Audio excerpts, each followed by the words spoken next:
చిన్నపిల్లలకి క్లిప్స్ సందులు ఉంటాయి, కొంతమందికి ఎత్తు ఉంటాయి, కొంతమందికి వంకర వంకర పళ్ళు ఉంటాయి, కొంతమందికి కాంప్లికేటెడ్ ఓవర్లాపింగ్ ఉంటుంది. ఇలా ఒక పళ్ళు పైకి కొన్ని పళ్ళు కిందకి చాలా కాంప్లికేటెడ్ ఉంటుంది.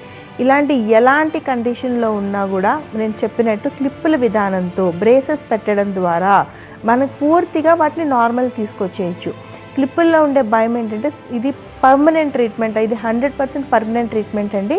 ట్రీట్మెంట్ తర్వాత అంతా కూడా మీకు నార్మల్ స్మైల్ అంటే బ్యూటిఫుల్గా సర్దుకున్న పళ్ళు కనపడతాయి. రెండోది, ఈ ట్రీట్మెంట్ వల్ల నొప్పి ఏమైనా ఉంటుందా? అస్సలు నొప్పి ఏమి ఉండదు. ఈ ట్రీట్మెంట్ వల్ల పళ్ళు లూజ్ అవ్వడం, మెత్తబడిపోవడం, ట్రీట్మెంట్ తర్వాత మీరు నమిలి తినలేకపోవడం లాంటి ప్రాబ్లమ్స్ ఏమైనా ఫేస్ చేస్తారా? అలాంటి ప్రాబ్లమ్స్ ఏం ఫేస్ చేయరు. మీ పళ్ళు స్ట్రెంగ్త్ కానీ బలం కానీ ఏమాత్రం తగ్గకుండానే పళ్ళని వరుసలోకి తీసుకురావడం జరుగుతుంది. ట్రీట్మెంట్ సంవత్సరాలు ఉంటుందా? అస్సలు ఉండదు. ట్రీట్మెంట్ కొన్ని నెలలు, అంటే 12 నెలల నుంచి 18 నెలలు అయితే ఖచ్చితంగా పడుతుంది. ఈ వ్యవధిలోనే ఎంత కాంప్లికేటెడ్ కేసు అయినా చాలా ఈజీగా సరైపోతుంది.